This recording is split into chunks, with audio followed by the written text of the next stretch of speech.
Lubhang nababahala si Vice President Sara Duterte sa sitwasyon ng mga Pilipinong apektado sa nangyayaring kaguluhan sa pagitan ng Israel at Iran. Bukod dito, hinikayat ni VP Duterte ang mga Pilipino na iwasan ang fake news, disinformation at misinformation at tiyaking nagmumula sa mga mapagkakatiwalaang media group ang lahat ng impormasyon. Pakinggan ang payo ng mga otoridad para sa maayos na evacuation at iba pang mga importanteng hakbang para sa inyong kaligtasan. Higit sa lahat, manatili tayong mahinahon at matatag.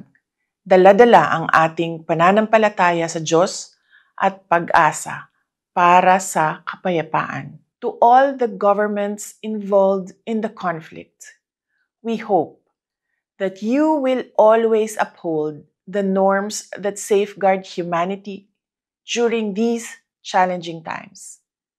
Sabay-sabay nating pangalagaan ang buhay at kinabukasan ng bawat Pilipino.